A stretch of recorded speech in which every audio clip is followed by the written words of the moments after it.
This robe is amazing. This robe is amazing. It almost makes me want to, start getting into, my comfort level. I thought he's gonna be in your Drake mode, but that too, I guess. You know, it almost makes me want to be a cone. No, that's crazy. A cone that doesn't move for anything. I want to pull a Nikola Jokic. I want to just stay right there.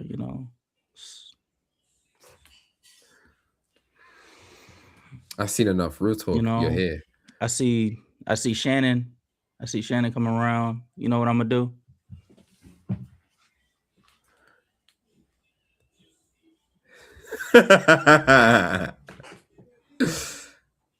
No, that is crazy. Don't do that shit again. No, don't do that Yeah, shit again. what? What? Nah. What? Kicking your feet up like that. You grown Yeah, ass you man. kid. Hey, man. Hey, look. Sometimes you gotta do what you gotta do. You know what I'm saying? Try to get, What I mean? deflections. I try to deflect a lot.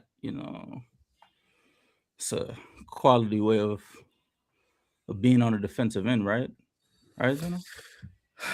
That's what they Man. told me. They told me that he was a good defender. Hey, Shout out to yeah. Thinking Basketball. Ben Ah, Taylor. hey, shout out to Penn State basketball. Shout out to Swiper. Shout out to Swapovich is crazy. Swapovich is one of man. my favorite slander names. Hey man, you know.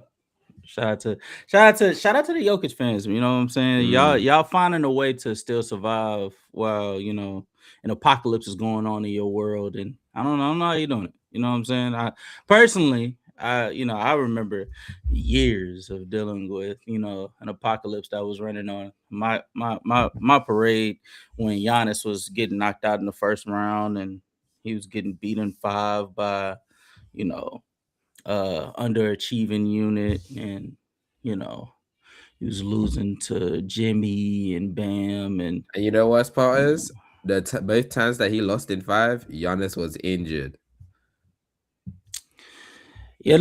but God forbid we say that Jokic Mm. isn't that far from Giannis, because he's I hope averaging you know. triple doubles. He's I averaging hope you triple know. doubles. Also, Embiid in his prime never lost in the first round. That's the funny part. Until 24. And 24 quite literally had to have him have one knee and half a face for him to lose. And he lost in six, you know, with a worse team against Mm. a better team. I want to play a game. I want to play a game. I want to play a game. When is the last time Nikola Jokic shot below 60% true shooting in a series? Game five I'm talking about for a series. For a series. for a series was the last time he shot below 60%. Below 60%. This series? Mm-hmm. You wanna guess what he shot? I'm guessing something heinous. I want to say something like 51% true shooting. Oh no, he ain't that low. He ain't that low. He Uh, get to the free throw line. He's a I want to, grifter. I want to hate Yeah. watch. Yeah. 55. 55.4. Yep. Yep. While assisting offensive rating to Denver that was -4. Just think about this. This transcendent offensive talent. Mm. I just know for some reason you can tell me that. I know that Embiid apparently is like always holding at least good offenses in the offs. I don't know, man. But I was told Embiid is lazy, doesn't us called always injured, don't know what to do in the playoffs, constantly throwing turnovers, can't figure it out to get into the what's called ECF, even though he's been one thing they said is correct, which is he's been injured. Mm-hmm. Even when he's injured, He apparently is impacting his team more than Jokic in the offs. So, hey man, telling you that two-way impact that Embiid has, not everybody can do it. Not everyone can do it. No, and then let's continue the game. You mentioned Embiid. It's fantastic that you mentioned Embiid.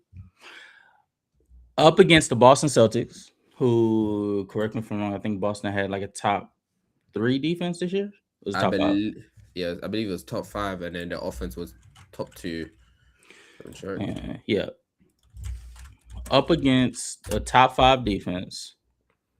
The league average this postseason so far has been 111 offensively. Yeah, so the defense been was the extended. 4th. It was the 4th, and the offensive rating was the 2nd. I'd also check NBA.com. What carry on? Up against the Boston Celtics so far, you want to guess what Joel Embiid's offensive rating has been? I want to say, wait, let me check my team's offensive rating this season, because I know it's been like, I think it's just minus, but it's like barely minus. 1 second.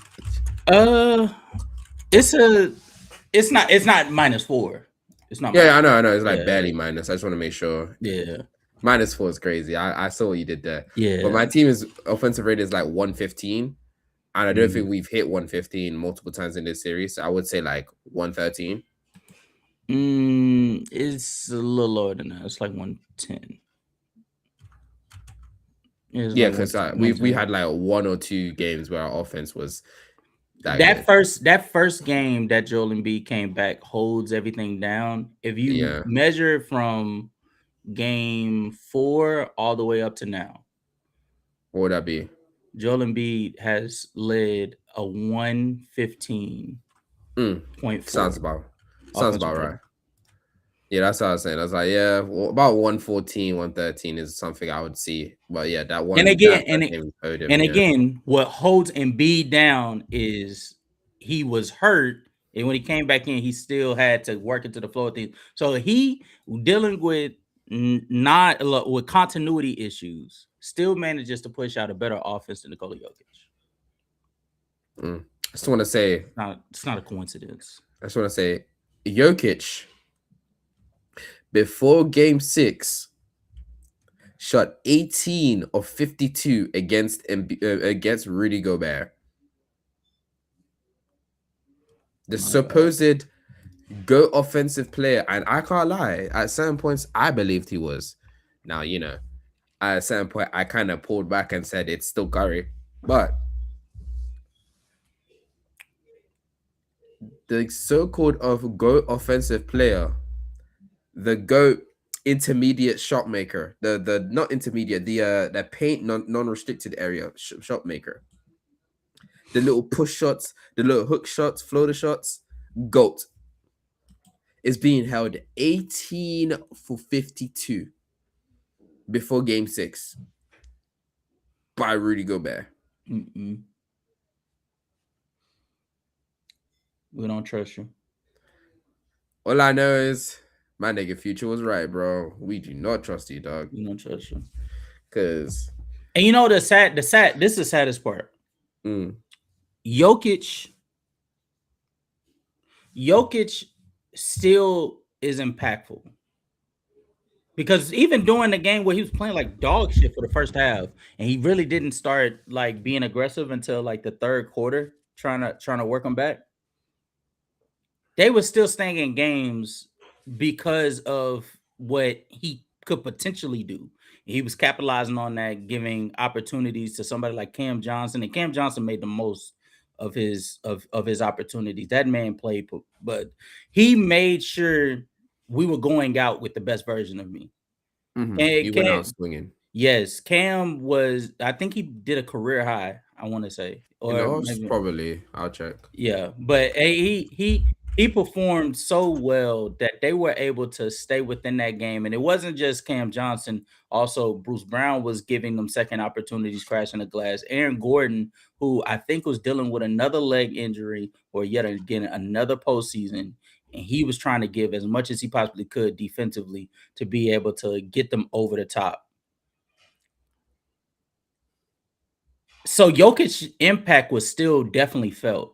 But because of the pedestal that niggas have tried to put him on, No, that's not his game. His career high. His career high is 28 against the Sixers. and he had 26. No. I'm saying 27. in the playoffs. I'm saying in the playoffs. Yeah, he had 28 against the Sixers in When they go 23. against the Sixers? Oh shit! 23. Oh yeah, him and Mikal. Mm-hmm. Oh my. Oh shit. Well, he had 26 against the Nuggets, right? I mean against the 28. 20. Oh, he tied. No, No, I'm today saying he's 27. 27. Okay, he was one off. Yeah. Mhm. But he's like Jokic's impact is still felt. The problem is when you from the fan side, when you pedestalize someone's offense to the point in which you make it seem like it's unwavering, unmovable, and it's able to overcome just about any other flaw because of how impactful and impenetrable it is, Mm-hmm. you set them up for failure. Because there is no offense that is impenetrable. And I mean that in NBA history. Jordan couldn't avoid Miami or New York, especially in his latter years. Shaq could not avoid the San Antonio Spurs. It just wasn't happening, especially when they're in the same conference. He's not getting past that. Kobe, especially Kobe, you're not impenetrable to Detroit or to Boston. You're not like it's Steph. Yeah, versus really Toronto. I think he dropped versus Houston a couple times. Really, Right. Sorry. any Go ahead. oh yeah, really any all-time great. There is a style of defense that could be able to waver your offensive impact. So the fact that people made it seem like Nikola Jokic is unwavering, mind you, they're basing this off of one postseason run where he played the Minnesota Timberwolves with Cat as the coexisting anchor of the defensive end. So that's and this is the first year Timberwolves. He did this versus the Los Angeles Lakers with AD and I think what was it? They were running Braun and Rui Hachimura front court minutes when AD wasn't on the floor. The fuck out of here. Phoenix with DeAndre Ayton, Giannis bitched that, and then Miami with Bam Adebayo and Friends. It's like and Jimmy and Friends. Like they're basing this off of a small sample size versus defenses that are very easily exploitable versus just great or good to great offensive players, let alone an all-time great. And so I say all of that to say, and I'll let you get your ISO. On the player side, when you are so bad defensively that you can't stop a fucking spill. Nigga, you can't stop the tears from falling off your face. Your offensive impact is null and void at that point because whatever the fuck you do on the offensive end, there's a for sure bucket that's coming on the other. And that's exactly what happened against Minnesota. Jaden McDaniels, what's his name? TJ Shannon, Io before he went down, and even though he was inefficient in that series, which I think that we should talk about at some point, they all had one thing in common that they knew that they could be able to rely on when all else failed. We can get to the rim on you, and you can't do nothing about it. Fuck them jump shots that you getting Jamal Murray, them handoffs that you getting with Bruce Brown. Fuck all of that. Nigga, you are giving me a 90% look at the rim. And that's all it really comes down to. This should be a blemish. And I very rarely do I think that there are moments that define a player's legacy. This series, this is a legacy defining series. because you got exploited the exact way that everybody has been saying was the significant flaw with Jokic. You got exploited to a T. Yeah, the issue. Firstly, one I wanted to make sure that we come to the defensive rating thing we spoke about. Mm. So on what's called the NBA side, it tells me that the Celtics are the fourth rated defense with 111, and offensively they were the second best offense. So yeah, I just wanted to clear that up. Oh, okay. Embiid, as you said, while he's on the court, is leading a 110 offense against a top three defense. Sorry, top four defense. And Jokic is leading. Here's what Jokic is playing against the 8th ranked defense, not being able to do his job outside that was called the first game. That's unfortunate, mate. It's unfortunate. Mm-mm. Yeah, this is I do want to veer for a second just to explain to everybody, past the situation that happened in the series, because I'm pretty sure we all have talked about it ad nauseum. So I understand if people don't necessarily want to talk about the actual series itself, because we watched it, and it's definitely been covered and is going to continue to be covered during this offseason as it should. But Mm-hmm. the bigger thing that I feel like should be pointed out is Denver gave Jokic all of the pieces that he supposedly needed. During this offseason, a lot of people praised Denver for not necessarily making a big move and swinging for the big fish and going after Kevin Durant or anything like that. They praised them for for trading MPJ's contract and going after Cam Johnson. People, and I will include, I was one of the people. Your camera's kind of zoomed out. White sheet. No, Oh, it looks better now. got it. Mm. Denver went out and they traded MPJ's contract for Cam Johnson, and I was one of the people that definitely said that traded for Cam Johnson was actually a win because of the contracts, and Cam Johnson's value actually exceeds his contract versus MPJ's contract. It's just not being there's not being a case for him being owed that much money. Mm-hmm. And during this season, I was looking like a fucking fool, rather immediate. I still think even in the playoffs, we all kind of came to the conclusion that we're kind of wrong with MPJ. I think one of the things that we actually didn't really put into context is just when you're a 6'10", 6'11" massive human being, one, MPJ is just a better rebounder. So I think people kind of didn't realize that he actually affects the possession game. Yeah. Because he is a really good defensive rebounder. And if you need him to crash the glass offensively, he can do so. He's not a high turnover type of player because, when the ball touches his hands, that should go up. Yep. So he's not really a high turnover guy as well. So he impacts the possession game. The thing that matters the most is that you can't really limit his shot attempts like you can do with Cam. One, because he has a rational confidence in his shots, so he's going to get them shits up. And the other thing is he jumps high on his shots and he has a high release. And he's 6'11". You can't stop that. Yeah.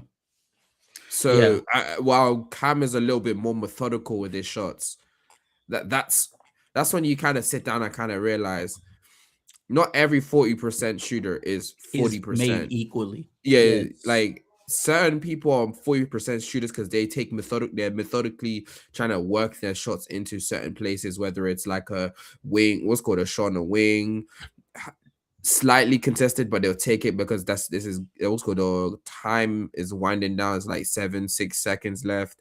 But MPJ is one of those players that like he never sees a shot he doesn't like. Facts. And especially in an offense sometimes like this where they really didn't know what to do sometimes. You really needed that in this game. You really needed that. Like I think MPJ against a bunch of these guards would be so elite if he was healthy, strictly because they just don't have the height and size to deal with his jump shooting. Yeah, shout out to Desto. He said been that way since high school. Yeah, he sees no contest, and shout out to him. He woke up to watching us live. Like I told, I literally told Zeno, because he, it's 12 o'clock. Well, it's about to be 1 o'clock over on his side of town, but it's like fucking 6:56. It's about to be 7 o'clock in the morning. But so we definitely waking up for this one. But yeah, bro, like they made that trade primarily due to a contractual relief or cap relief for them. And so when they traded for Cam Johnson, we realized that might have been a mistake, but it would make sense at the end of the day, because they also they didn't just stop with Cam Johnson. They brought back Bruce Brown. Bruce Brown, who, by the way, I wish I could find the fucking clip. There was a particular person that said that nigga's more athletic than Russell Westbrook coming off the bench. Period. In life, more athletic than Russell Westbrook. I can't lie. Him saying athletic like that is disgusting. Oh my god, athletic. Athletic. that like you, man. Then they also go and get Valanciunas, who I've never been a Valanciunas believer. I was like, to be quite honest with you, I always felt like Valanciunas is he's a makeup of a couple eras prior that he probably would have been valuable in, but he decided to be this style of player in the wrong era. Big, sizable big that could be able to be a post presence as a potential defender, primarily because of his strength. But if you really challenge him at the rim, he's really not. He doesn't have any vertical ability to challenge like that, right? Mm-hmm. And so I was sitting there and I was like, I don't think Valanciunas is the answer, but we could see what's going on. That didn't pan out. And so I say all of that to say they just lost in the first round with what was touted as the most talented team Nikola Jokic has had around him since the 2023 season. Just to give you guys a little context, next year they will be $10 million over the first apron.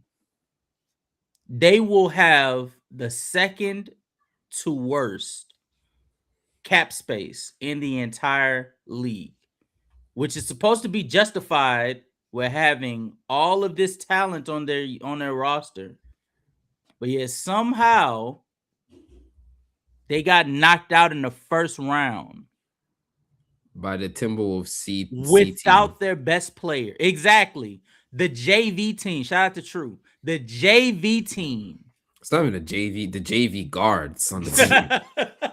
Cause bro, Anthony Edwards went down. Mm-hmm. Dante DiVincenzo tore his Achilles. Mm-hmm. Aya Dosunmu had a calf strain. Mm-hmm. What's his name? Kyle Anderson was sick. Had the flu. Yes. Who else again was cooked again? I think that was about it. Because everybody else was that could be present was present. But we're at that point now. We done went past the first stringer, right? Dante and Ant. Then we go to Ayo. Ayo goes out. So now you're going to Bones Highland and Terrence Shannon.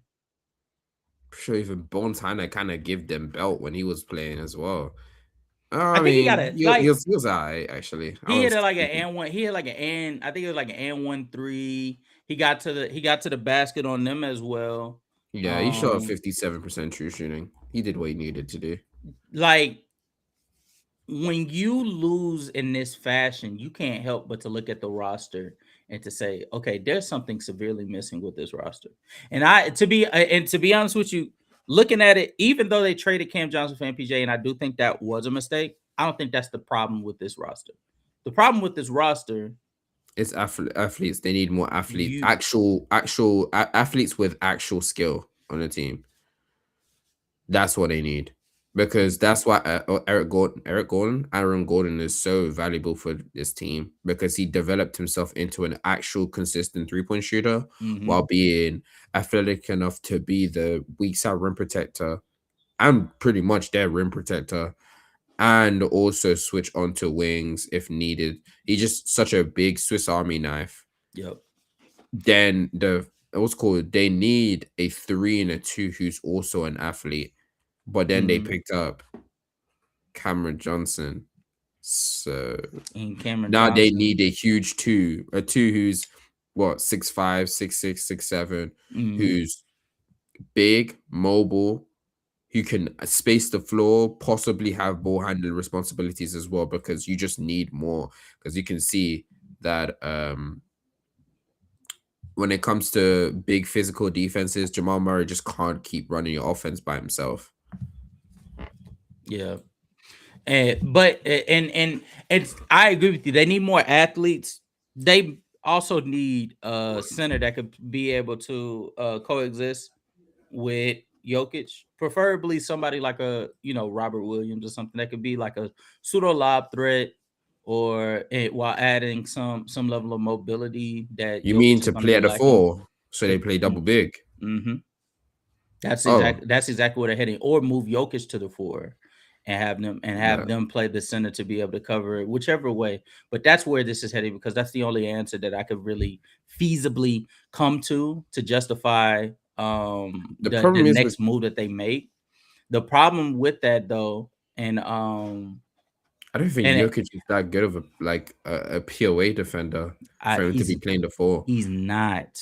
That's what I was about to get. That's what I was about to get to. Well, first and foremost, the problem that starts from a financial point is you already cap strained. As you mentioned, they're paying Nikola Jokic, who's due $59 million, and then he's going to be his if they're smart, he's going to begin his supermax contract that's going to get him paid upwards of $65 to $70 million.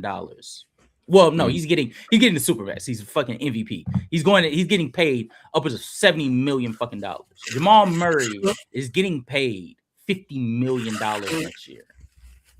Aaron Gordon is getting paid from $31 to $35 million. And Cam Johnson next year, to be fair, he's getting paid 23, and then he's going to come off of the books. But I would likely believe that they would probably move off of Cam Johnson if they're not going to come to any type of contractual agreement. And then Christian Brown, they gave him a rookie extension that I think either kicked in this year or next year, or it's kicking in next year, right? Yeah. So he's going to get paid upwards of $21 to $25 million. Fucking hell. They are so fried that they're about to have to let their first round rookie, the nigga that they have bird rights to, but they can't afford. They have to watch Peyton Watson go to the Los Angeles Lakers. Yeah, no. They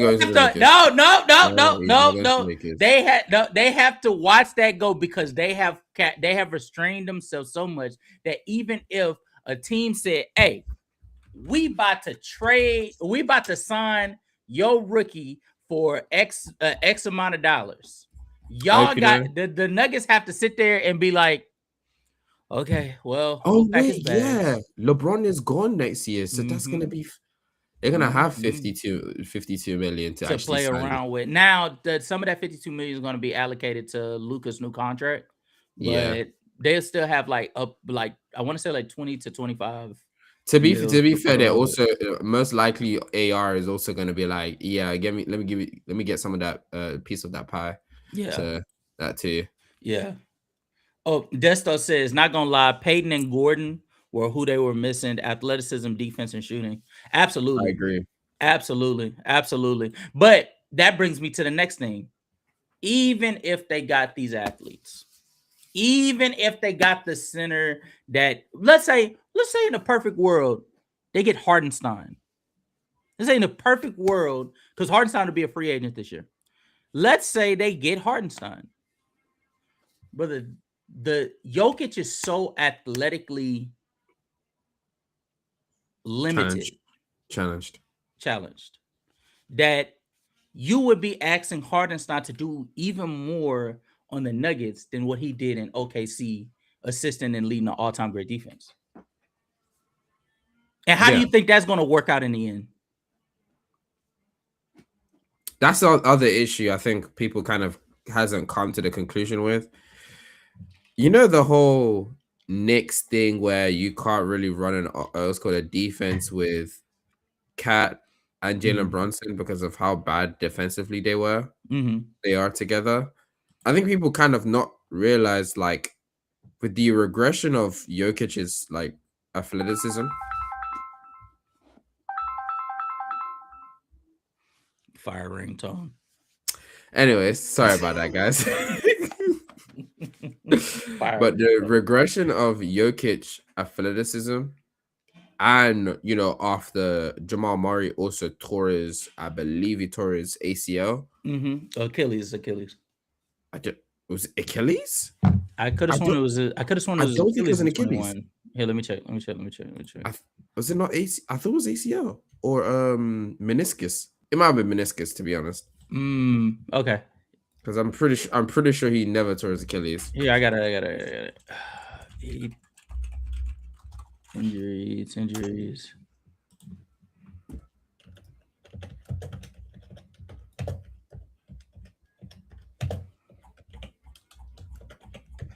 It was ACL. It was his ACL. Yeah, I knew. I his knew. His left knee. Yeah, with the regression of both the athleticism, especially Jamal Murray, because if you remember in 2020, he was athletic. They became the pseudo Knicks when it comes to their two best players coexisting defensively, being very hard to cover. Because at least, for example, Karl-Anthony Towns, he still is a great point of attack defender for bigs. At least he was good at that. Jokic doesn't provide enough resistance at that position as well. And Jamal Murray at this point has lost enough athleticism that he's just straight reliant on straight up his like tough shot making. And he's just doesn't move his feet well defensively. So you're having one of your main perimeter guys get fried on defense, and then as soon as they get to the rim, there's no resistance there too. It's just like, how do you, like, you know what I'm saying? Like, how do you do something about that? And that's why they've been trying their hardest to supplement that team with a bunch of athletic wings, guards, whatever they can find on. But this is the thing, and this is where I'm coming from. So let's broaden it. Let's broaden it. Fuck just this season, multiple seasons to come. Because Jokic will be 31 next season, and I want to say, I want to say he has at the very least about 5-6 more years coming his way, especially with his skill set. At some point, like, and tell me, you tell me if I'm tripping. At some point, as an all-time great, this is the part of your career that puts you in those high-ranking all-time talks, along with the KGs, the Dirks, the Jerry West, the Wilt Chamberlains, those type of players that people were saying he was so offensively gifted prior to this year that he could be able to be in those talks. This is the point that separates them. What separated Dirk from the field, it for sure wasn't 07, wasn't 08, it wasn't 09. It was when that nigga actually decided, hey, y'all giving me everything that I possibly could need. Tyson Chandler's here. Jason Kidd has been in the front for years now. Now it's a me thing. I just need to be a the best version of myself for us to be able to achieve what we're supposed to achieve, because we have all the things that we need to be able to complete this run. And what was he able to do? He was able to utilize that to put forth one of the greatest postseason runs that we ever seen. That's what put him in those conversations. It wasn't the championship. It was the championship came from him being able to circumvent enough of his experience to push out a productive enough offensive value while still providing some level of defense. It doesn't have to be great. It don't even have to be good, but it can't be piss poor like it's been for the past few years. And when it comes to Nikola Jokic, this is, and at some point, probably this offseason, we'll talk about another player that has been compared with him, because I think that it's about time that he gets his just due as well, and Giannis. But at some point for Jokic specifically, it's not about your team needing to be better than it is. It's not about you needing to get another backup center. It's not about you needing to trade Aaron Gordon and Jamal Murray to bring some other pieces in here. It's not about none of that. It ain't about no Cam Johnson, no Bruce Brown, or Russell Westbrook. It ain't about none of that. It's about you being piss poor defensively and not giving a fuck. Because we all understand Nikola Jokic is a fucking terrible defender, primarily because how limited he is athletically. But when you don't give effort at all, you are setting yourself up for failure tenfold. It's almost a guarantee that you're going to fail because you're not even trying at that point.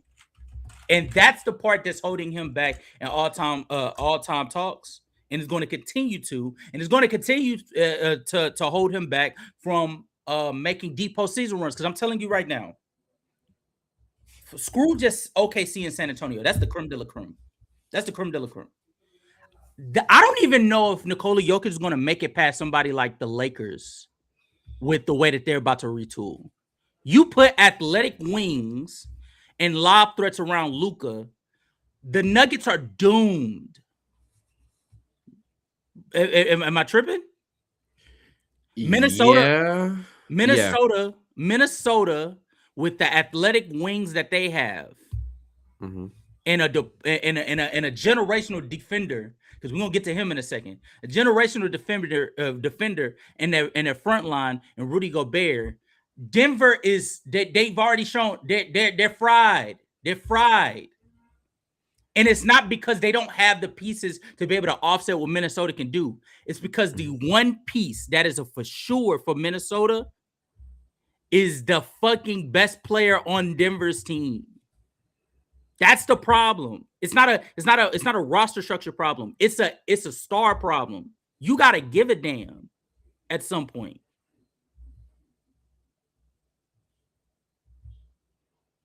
I agree with you on that. I do want to say though, my issue, one of the things that I do agree with you, which is the Laker point. I do also want to say the Lakers will always have an issue when it comes to a perimeter defense, because their two guards being Austin Reeves and also Luka, one of them being bad defensively when you counter and tag, what you need to do perimeter wise in Luka, and then also Austin Reeves is an okay defender, or okay POA guard, but you're pretty much are going to task him to be the main point of attack defender. He's nowhere near good enough to do so. So he's gonna look worse than he actually is. So they're gonna have to find lineups when they play like Marcus Smart at the 3, but then you're having a 6'2", 6'3" wing, and it's like, I guess, but he's gonna find it hard sometimes guarding 6'7", 6'8", 6'9" guys. But that's part of the system. This what's called the team that they're gonna have to figure out how are they going to fit around defensive scheme. Exactly. Yeah. But that's, I get what you're saying in the whole scheme of things. This whole series kind of came down to the same thing that happened last year with OKC. They needed 15 to be better, and 15 was just not good enough. Games 2 through 5, they were able to. Did they not win? Let me check. Just want to make sure they won a game. I'm pretty sure they won a game from 2 to 5. Minnesota won 2, 3, 4, and then 6. Denver won game 5. So they were able to win a game where you was horrid. Because I do remember in game 5, you was also horrible. Let's check. In game 5? No. Oh no. He was all right. All right, my bad. I'm thinking of 2 to 4. For some reason. But you can see in these games, the games that you're playing well, they are able to actually compete and win those games. Mhm. Also, sidebar, I actually wanted to say this earlier. Reminder, we were told that this is one of the greatest offensive players of all time, if not the greatest offensive player of all time. And throughout this series, there is not one, not two, 3 games out of a 6-game series, so 50% of the time, where this offense was not able to crack 100 points.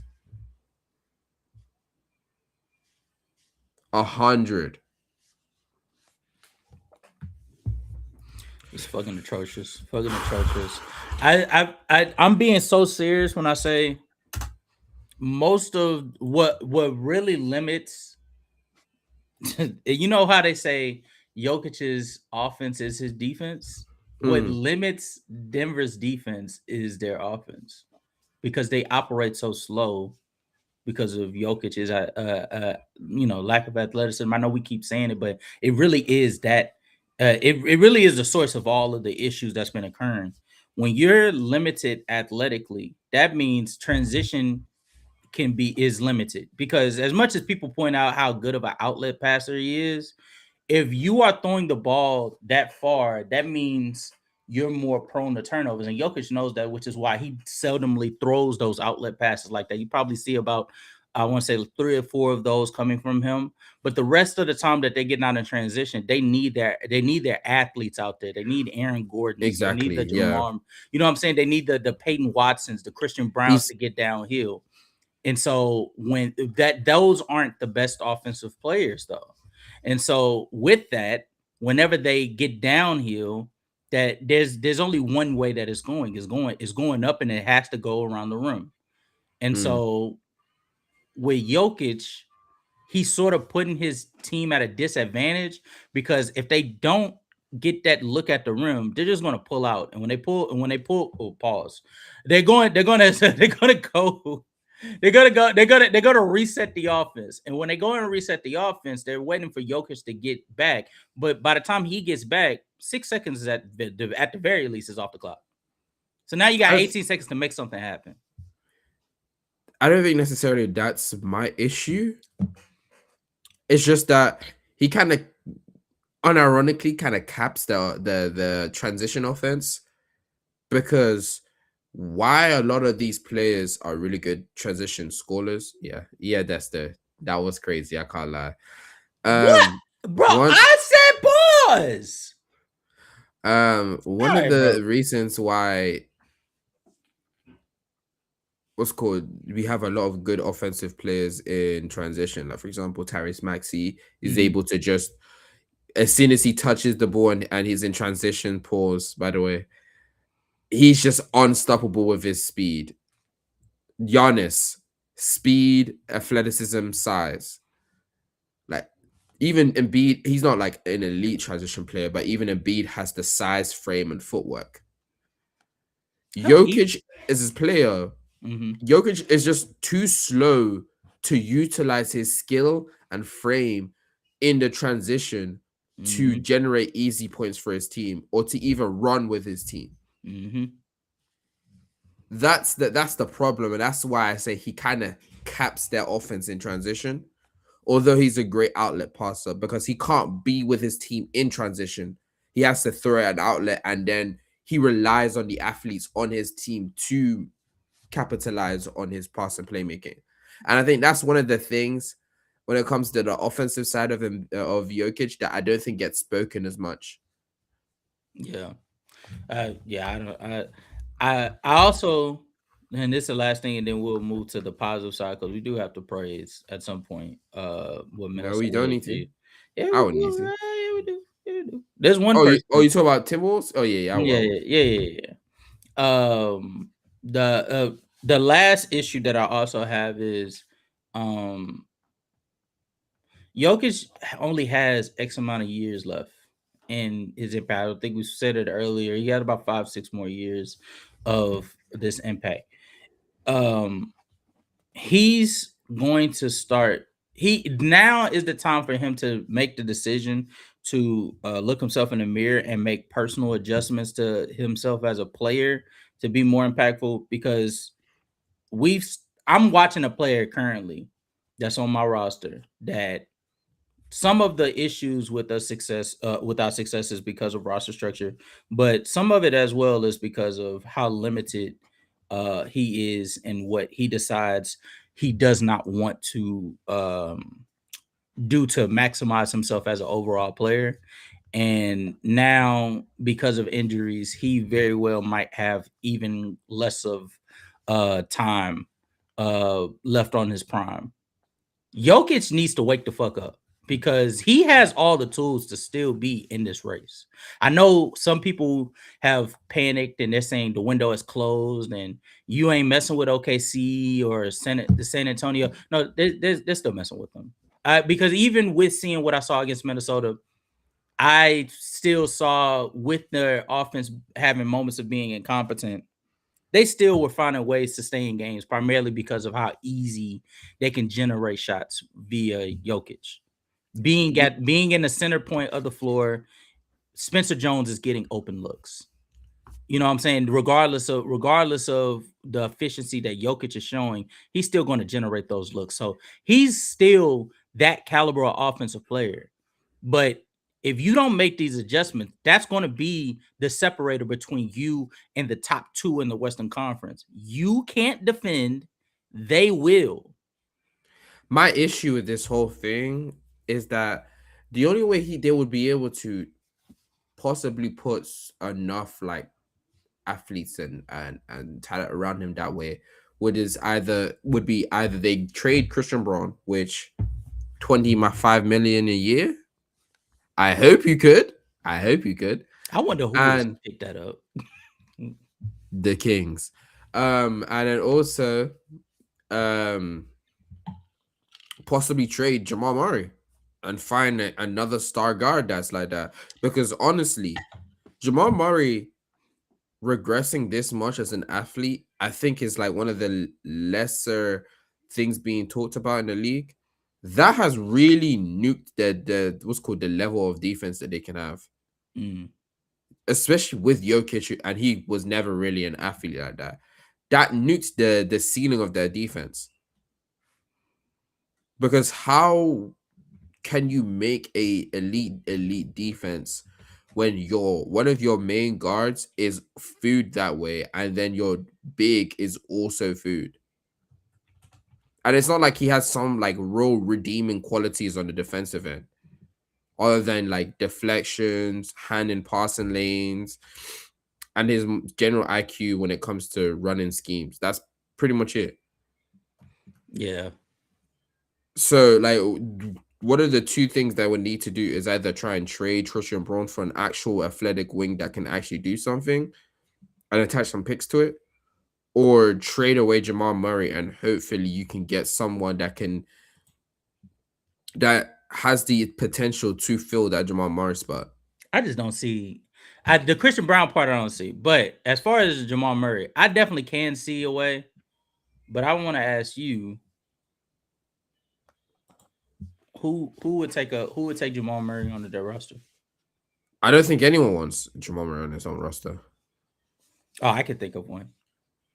He's earning like 45 million a year. I can't see myself seeing a team that's like, yeah, I'm gonna take that albatross type contract. I just can't.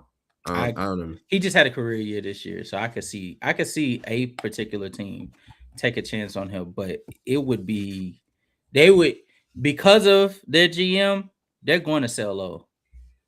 Is it? Are you talking about the Heat? Yeah. Why would the Heat want him though? Because Jamal Murray alongside Bam Adebayo is one. Jamal Murray, for all intents and purposes, more or less, he's more doable than Tyler Hero has been. And Tyler Hero is, a shot hunter that could be able to facilitate the offense, but he's really not a facilitator. He's more or less a scorer, right? They just putting him in the facilitator role because they don't have anybody else that could do it. You add Jamal Murray to this lineup, you're talking about literally what they've been looking for the last like 3-4 years, that they've been scared to like take a chance on in Donovan Mitchell or Remember when they were hunting? Was it Don? It was Donovan Mitchell. It was Damian Lillard. These players are And James Harden. Don't forget about James Harden. and James Harden. They've been looking for this player that could be able to create his own shot, but also be able to assist the offense and taking advantage of defenses and stuff like that. Jamal Murray fits that bill, and even though he's an overpriced version of it, he's still capable of doing the trick for you. And I genuinely believe, especially with the draft picks that they've been able to protect, Tyler Hero's contract, because I think how much is Tyler Hero owed? 33 mil. Okay, next year. So him along with probably Andrew Wiggins. Andrew Wiggins has a 30 mil play option that he's gonna pick up. He's going to pick that up. Either Tyler Hero, Andrew Wiggins for Jamal, and probably another piece from Denver would get it done, or Jamal and like Zeke Naji and shit. Yeah, you can just go like what's called Jamal, Zeke Naji, and like Deron Holmes. Yeah. Some I don't know. I just think along those lines. And if Jamal is along with, let's say, Jaime or Andrew, one or the other, and Bam, I think that offense, they could trick themselves into thinking that could be a good enough offense along with their defense, which I think was top 10 as well this year, to compete in the Eastern Conference. When you can put up what Desto asked. Oh, yes. So Desto says, would Jamal fit with Cade? Jamal's a PG, like PG, but he's really a scorer. You're trying to say he's like a 2 essentially, but masquerading as a 1. The problem with that, which it sounds good in theory, the problem with that is that Jamal is essentially, don't take this the wrong way, a worse version of Devin Booker in this situation, being paid essentially the similar amount. Why I'm saying that? Because Jamal Murray and Devin Booker have similar shot diets. And have the same negatives in a sense of they're both not good athletes. They're not like elite athletes. I think Jamal Murray is an average athlete, just like I think Devin Booker is.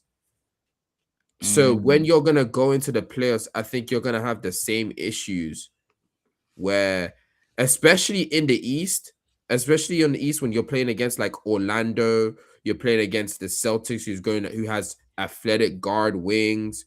You're playing against these players. Like, you need someone with Cade who's an athlete and could also space the floor or play on ball. Like, if it was possible, like a Tyrese Maxey type. That's why Jaden Ivey, them getting rid of Jaden Ivey, although, we know why, but them getting rid of Jaden Ivey was such a damning situation because Jaden Ivey was supposed to be that athletic 2 guard who could also handle the ball and create, so that Cade did not need to do everything. You get what I'm saying? I get what you're saying. I think D Book is a better athlete than I think you're pointing to, but I get your point. Because I think when it comes to Jamal, his tough shot making definitely is like his selling point, and that's much compared to D Book as well. So I get the overall point. I do agree.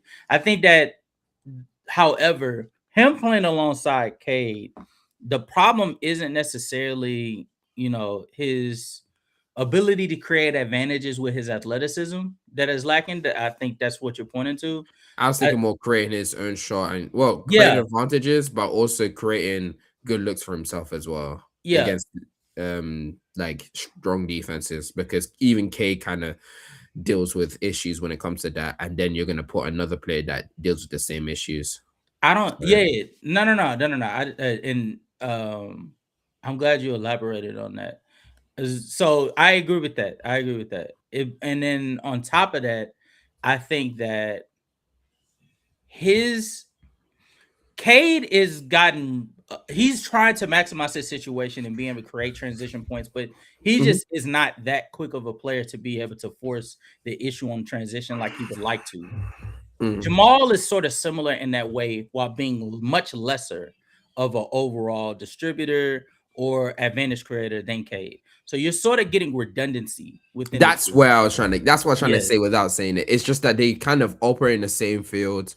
They're also kind of play similar-ish, which sometimes that sounds good, but then also you kind of want to have different ways to skin a cat, especially in the yeah. in the playoffs.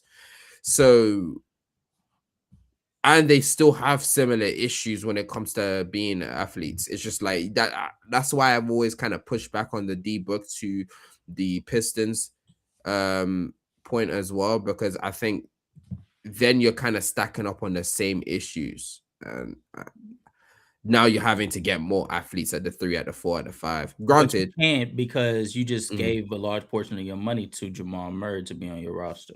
exactly. Granted, they do have some elite athletes on the team who And could those are. supplement them in Asar, Ron Holland. So Mm. that would have been possible. That would be possible. But I But don't how know. I would just you? not fan. But you would have to give up. Who would? They would Ron have to give Holland. us somebody. Yeah, to get Jamal in Mm. the first place. So it's Actually, like because I don't think there's any like big contracts on that team except for Cade. exactly. So you would have to package like 3, 4 players to bring in Jamal, and Jamal's just not that good of a player to justify you gutting your roster to bring him on. Like that is a player of Jamal Murray's caliber. It needs to be somebody that is either of Actually, that probably Tobias Harris, right? Is it Tobias? Tobias says 26. Oh wait, never mind. It's getting what's called day. He's a free agent next season. Same with Kevin Oh shit. Herter. I was about to say, well, you could probably get put him in a trade with Tobias Harris, Kevin Herter, and Karis LeVert, because that would be 43, 57, and then you would just have to work out the rest. Because as I said, Jamal Murray's earning 50 mil next year, so you would just I don't know slap on Zeke Naji. Probably. Yeah. Yeah, so that would have been possible. But Yeah. Desto says good points. I'm just trying to figure out who Detroit can get that'll support Cade offensively. I don't think, to be honest with you, I think when it comes to Cade's situation, the only answer truly it's that through can the solve draft. his issues Through the draft is is what I through the think. draft. Because the interesting thing about Cade is the exact pieces that could be able to assist Detroit, they're contractually obligated for like the next like 2-3 years to play on a team. Like for instance, I was saying on Lowe's stream last night, I think the player that could be able to assist Cade is in a Nuggets uniform. It's just not at the point guard spot. I think Aaron Gordon could be like the perfect like piece that could be able to assist him. A lob threat that could be able to assist defensively, good enough to stay on the floor because what he can do defensively can space the floor for those kickouts that Cade is capable of kicking out, and he could also be able to put the ball on the floor to be able to create his own shot from time to time. The problem is Aaron Gordon is one of the most important pieces to Denver that You can't put a value on the yeah, trade that they will exactly. take. Yeah. Exactly. So it doesn't really make sense for them to do that. And then on top of that, like I genuinely feel like when it comes to Detroit, they're ahead of schedule. So a lot of people are putting expectations on them because they were the Mm. number one seed.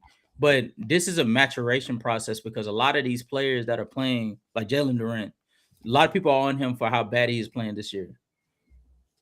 This is only his second postseason, and this is like his 4th or 5th year in the league.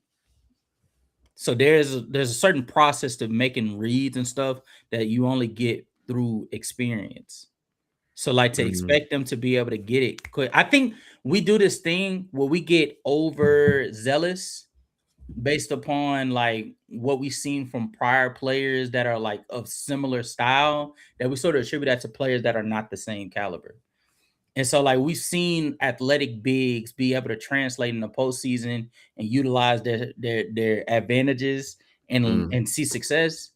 But like Jalen Durant just isn't that player. Jalen Durant is very limited in what he could do offensively. He looked good in the regular season because of the opportunities he was getting and the element of surprise. But once you get into the postseason and scouting reports is out on you, like there is no element of surprise.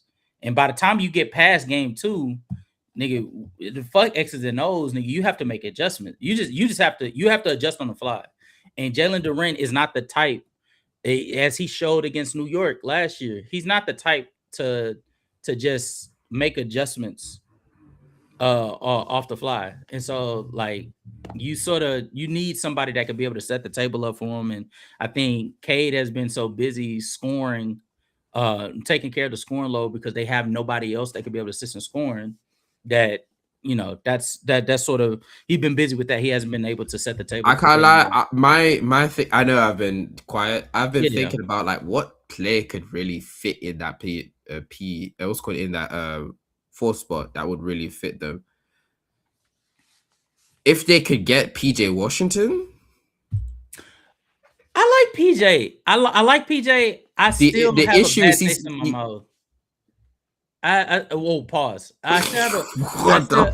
The problem. Well, I do have a bad taste in my mouth because now I got to the espresso part. But I have a bad taste in my mouth about what I saw in that Boston Dallas series back in 24. I don't know if you remember that video that I did over him. But well, it wasn't over him. It was over the Dallas situation going up against Boston. But yeah, I wasn't that impressed with PJ's aggression. I feel like he could have toned it down a little bit. So that's the only problem I have with PJ. I'm gonna have to check, but I think the reason why that's fine in the whole scheme of things, especially I understand where you're coming from, but you need to remember in that specific situation, you didn't probably like the aggression because he's playing with Kyrie and also Luka. Mm-hmm. Remember what Detroit Pistons are working with. Oh, it's Cade and Cade only. Yeah, so you would like the aggression. You get what I'm saying? So I get what you said. Yeah, I get what you're saying when you're saying that, but like, it's a different situation. It's what I'm trying to essentially say. You would like him to be more aggressive. You would like him to actually develop that style, also that part of his game.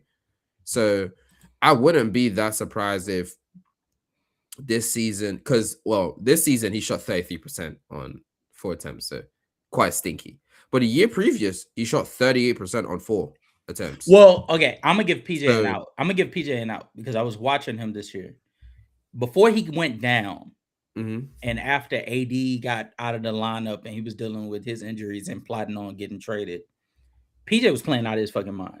I don't know what the fuck that kid was on, but PJ was making the most out of having nobody to answer to. This nigga had no Kyrie, no AD. What part of it? I want to say it had to be like in the start of the season. No, it definitely wasn't the start of the season. That the dysfunction was going on. Yeah, 33%. Yeah, I want to say it was probably like in like late December or January, somewhere around that time. So late December from January onwards. Cool. No, yeah, before he got hurt. Before he got hurt. Oh, I'm confused now. So PJ was dealing with I'm trying to remember what the injury was, but he was dealing with some injuries that had him like in and out of the lineup. That's why he only played 56 games this year. And so like he was like, I want to say here, I can just go to it. Okay, yeah, just do it for me because I'm like looking through it and every time it just doesn't look good. There's 3-point shooting. Oh no, not the 3-point shooting. Oh, you just mean his. I'm just saying like his overall play, overall play.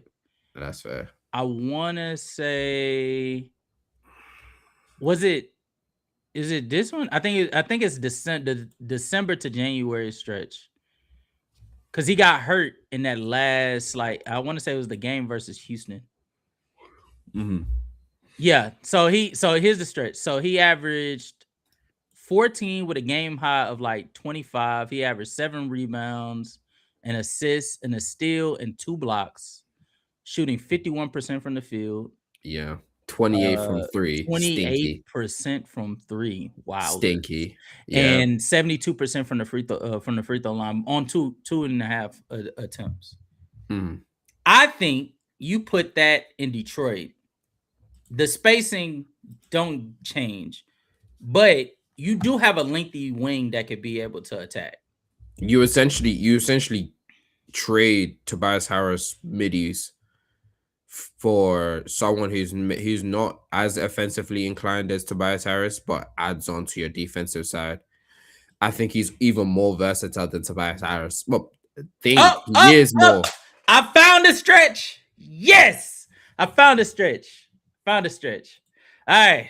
Yeah, Whew. that Are you rope ready? making you do things, bro. I can tell Yeah, you for man. free. Yeah, yeah, Yeah. yeah. What's You this? ready? What's the stretch? All Yeah. right, all right, all right, all right, all right. Here we go. Here we go. Okay, so from March 15th all the way to March 25th. All right. This is a 6-game sample size. He averaged 18, 8.5, 1 assist, 1.7 steals, 0.7 blocks on 51, Mm-hmm. 39, Mm-hmm. 75 splits. I just also want to He went up say, against Cleveland. He went up can I against say one Cleveland, thing? which he won. He went up against the Clippers, who was on a hot Mm-hmm. streak. Golden State without Curry. So The picture is mm, kind of blurry. I just wanted to say that. is it? Hold on, hold on. Is it? That Y'all better. shit's still blurry. The fuck? It is. Can you not see it from the Hell restream? no. Look Oh, at it from the restream. okay, okay. Here. Can I maximize it? Okay, how's Yeah. that? How's that? It looks so bad now, yeah. Okay. Yeah. So he has a stretch. It's 6 games, but he has a stretch. That's why I started smiling because I'm like, my nigga, 6 games. It's alright, bro. I guess. What? Come on, bro. 6 games is nasty work, but I We guess, gotta bro. give him some type of credit. All right. Oh no. I get you, but 6 games is still very minor. You're not even But giving me a the, 15-game stretch. okay, so you need a 15-game stretch. I ain't gonna be able to find that. But Exactly, I don't but even know if there that is nigga a played 15 games straight all season. But yeah. I don't think only I think at the start of the season. But carry on. But I'm saying that to say he put him on Detroit's, I don't think the shooting will work, but they do get a wing that could be able to put the ball on the floor, and that's more than what they have currently. And he has shooting variance on his side. Because right now, Asar is like probably their most reliable wing. And he just does he has most, he just don't look at the rim. To be fair, Tobias would be his most reliable wing, but Really? offensively, definitely. Oh, okay, yeah. But PJ would be like a mixture of like also Asar Thompson defense, and then the Tobias Harris offense. It would be a kind of a best of both worlds type of situation. Their defense, so their offense will take a hit, but their defense would get better, and then you would need to find a two that could actually play next to Cade. That's really good. So I don't know. I think you would have to run a situation where it's kind of weird, where you put like Oscar Thompson at the 2, and you have PJ at the 3, or Tobias at the 3. You know what I'm saying? If you keep Tobias Yeah. afterwards, I don't because think they're keeping Tobias. of course, well, they might actually have If they to. were going for PJ, I feel like Tobias would be the one that would get traded. If they do decide to keep him. I need to remember, is he still under contract for a long time, and how much is he earning?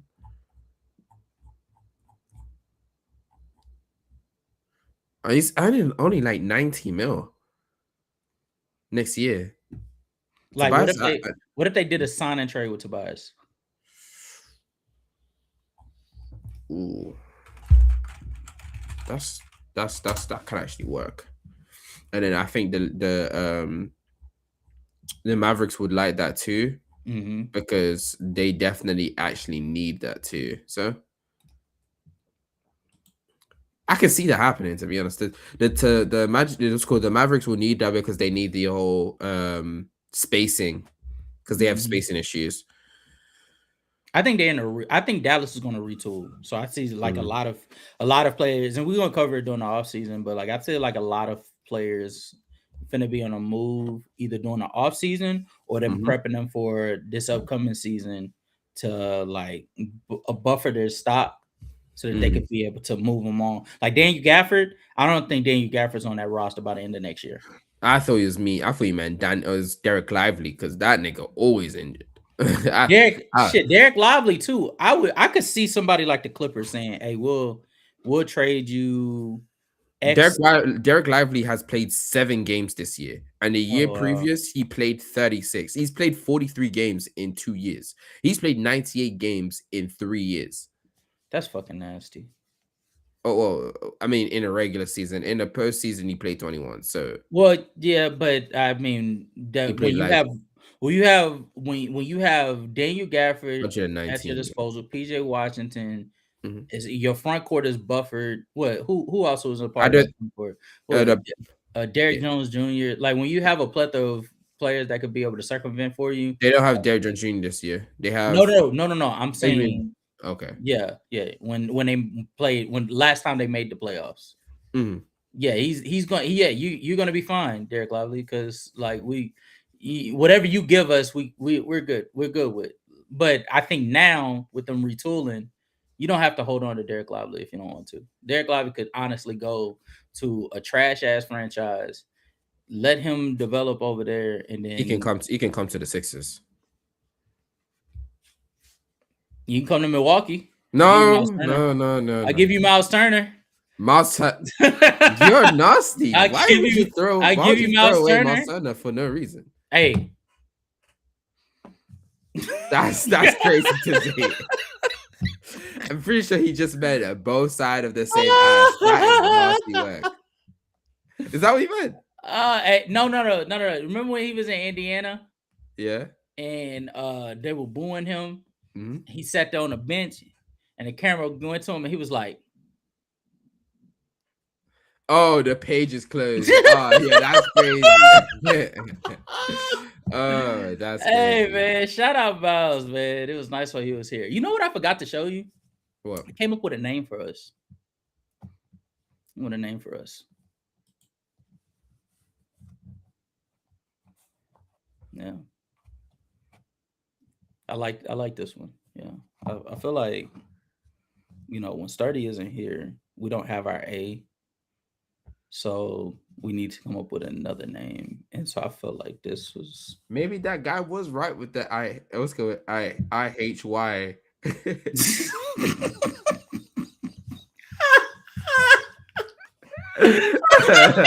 NLD. He might be right.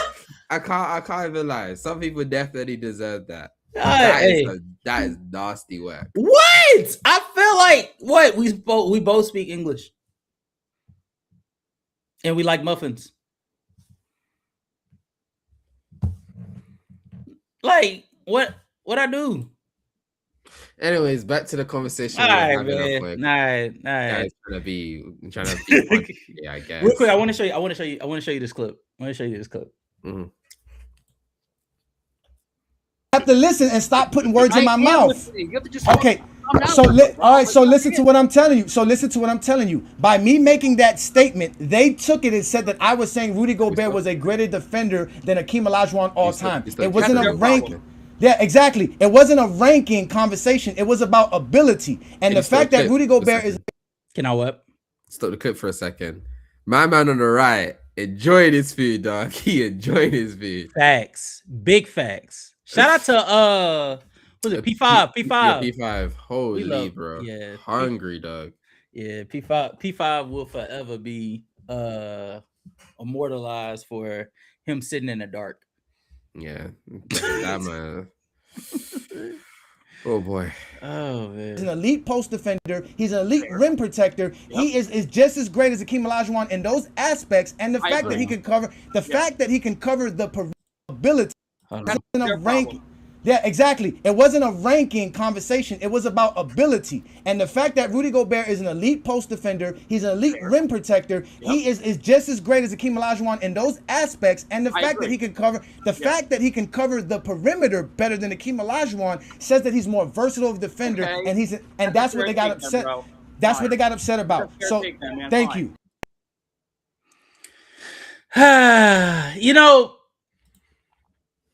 First off, is Rudy Gobert a better defender than Hakeem Olajuwon? No. Okay, all right. I just wanted to make sure that we, we're still kin. I'm gonna take this off the screen. I'm sorry. I love that title though. But even though Rudy Gobert is not better than Hakeem Olajuwon, because my God, but he did put on a fucking masterclass this past series. And I know that we didn't talked about Denver ad nauseum, but on Minnesota side, how pleased were you with seeing how Rudy Gobert performed specifically in this postseason so far? It put a huge smile on my face, man. You know, for some reason, we have a bunch of people in this basketball sphere who doubt Rudy Gobert's impact, even though every time he goes to a team or every year, you see the team be an elite defense the second he steps onto the court and be horrible defensively without him.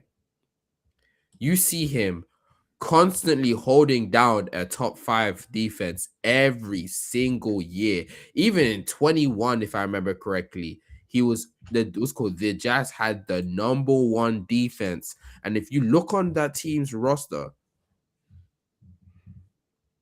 the only positive defender they had on that roster outside of Rudy Gobert, if I remember correctly, was Royce O'Neal.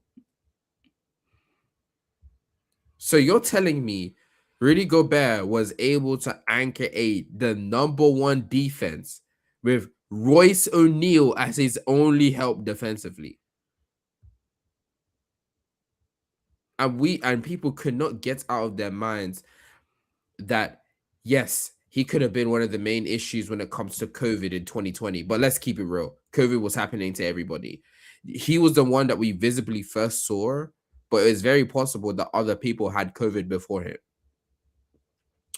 But the issue that I'm saying right now is that people are now started to give him flowers for the Jokic, for the matchup against Jokic. As I said earlier, I need to remember if I still have it up. Yep.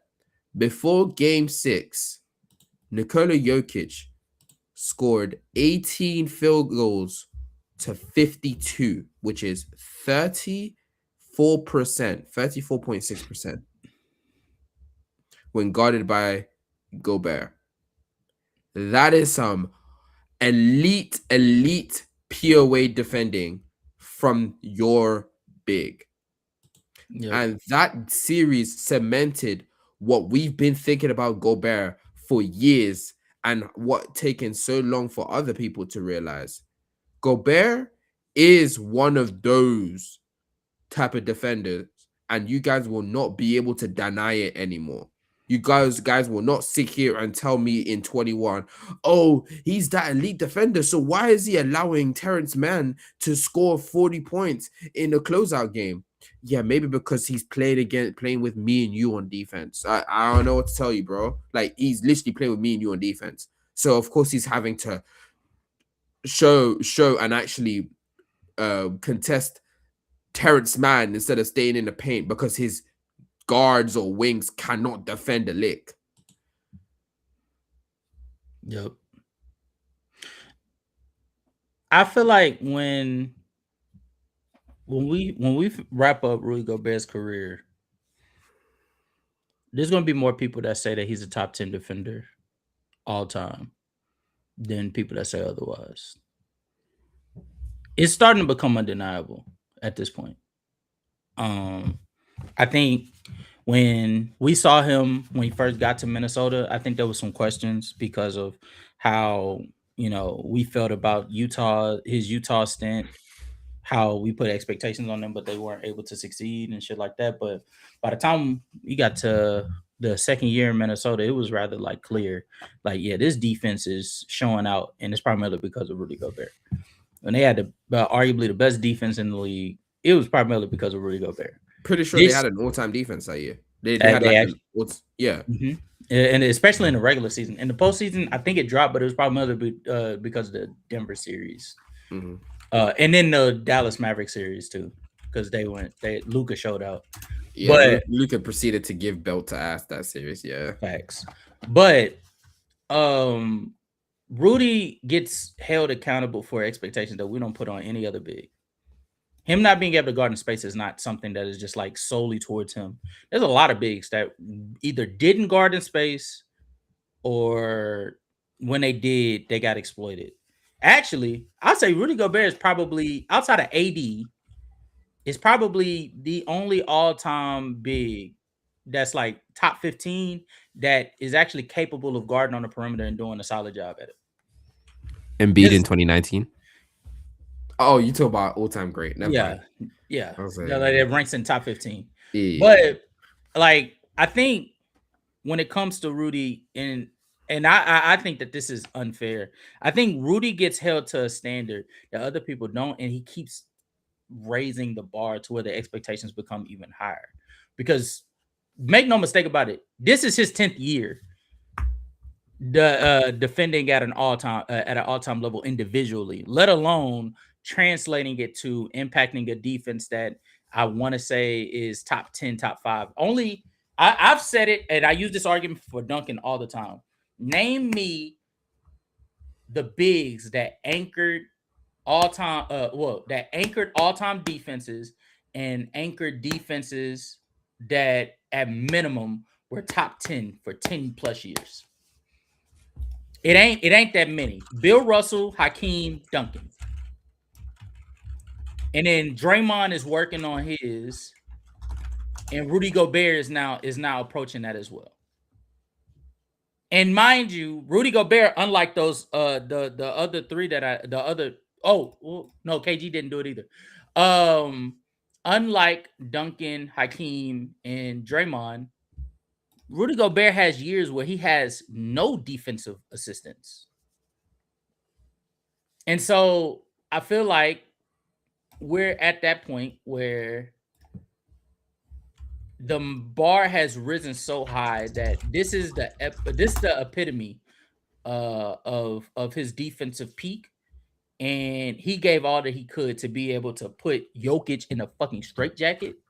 And so after this, I don't expect for him to do anything that could be able to supersede this. And so people are going to use that to down him. But the moral of the story is, by the end of his career, the accolades will have shown it, the history will have shown it, the achievements, accomplishments that the Timberwolves will see will have shown it, to the point to where it will be rather undeniable that Rudy Gobert has entered the top 10 defensive greatness chat.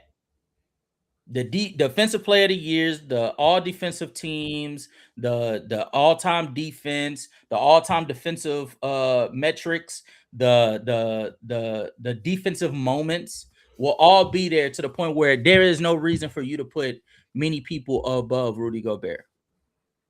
So It will be just as simple as that. And going to that series, the most impressive thing that I personally saw during that was how well he was in single coverage. I thought they were going to follow a similar defensive scheme that they did in 24 when they saw Denver, and instead of Cat being the double, they were just going to run Julius Randle, covering Jokic, and Rudy Gobert playing free safety, roaming around that way, right? Mm-hmm. Come to find out, no, we're just going to let Rudy Gobert cover him. Let everybody else cover theirs, and, you ain't got to send no help. Rudy will cover Jokic, and that'll be that. And I thought that was going to be a mistake, especially after seeing what happened in game one. I was like, I feel like this might be a mistake. Y'all might be over zealous on like how streaky Jokic's jumper has been. But then they turn around, they run off like 3 straight on him.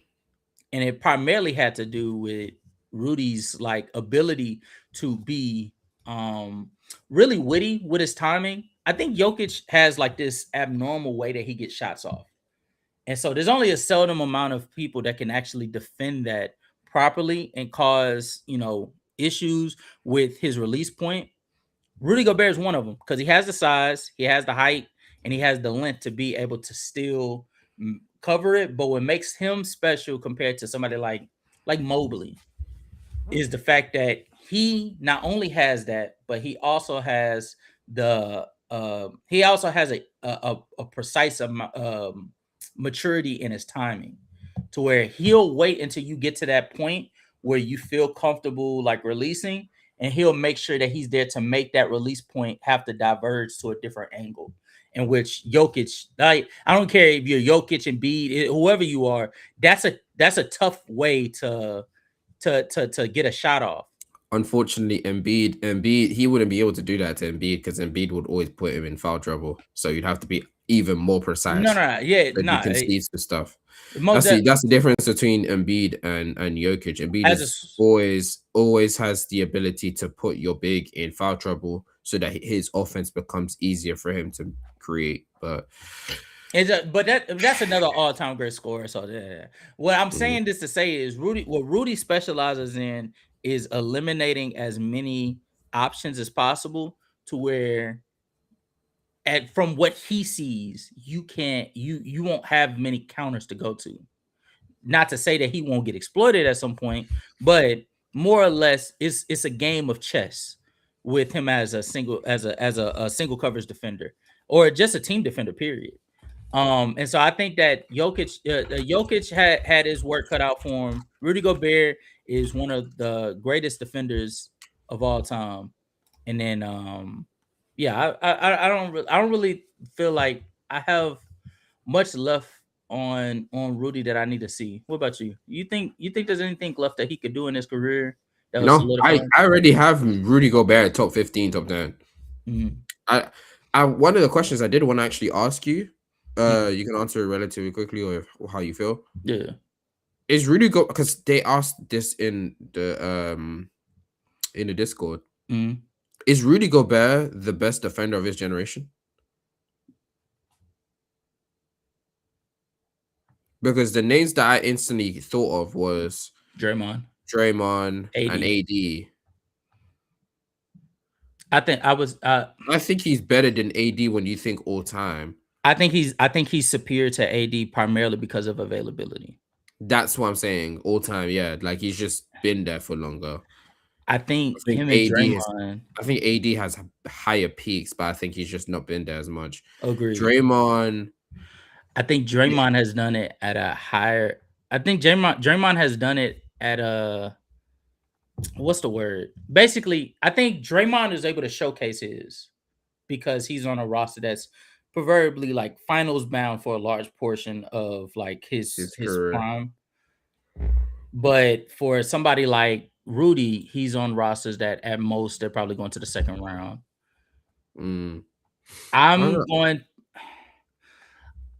I think that's a really hard question. When I first said it, I said, nah, I think it's Draymond still. Versatility, he's still a rim protector, the defensive communication, the fact that he can pretty much do everything on the court at an elite level. You've seen him actively guard Damian Lillard in that Portland Trail Blazers series and then tell him to guard a 5. Like he can play weak side rim protection, be the rim protector, be the perimeter defender. It's like playing past the lanes. He can do pretty much everything you want him to do. Playing a nail, like it doesn't matter. He can do it. Yep. But there's something different to someone being an elite rim protector and someone being an all-time great rim protector. Yes. And paint presence that like it's hard to just deny what Rudy Gobert does night in and night out. I'm gonna say, now that I think about it, and but shout out to Desto. Desto said no. Dre. I'm gonna say Gobert. And the reason why I'm gonna say Gobert, and it's not a clear, but the reason why I'm gonna say Gobert, I think Gobert is more than just a rim protector, a solid communicator, and even a solid pick and roll partner in terms of dropping or icing, or even switching in some instances. I think Rudy as well he specializes in maturity and discipline.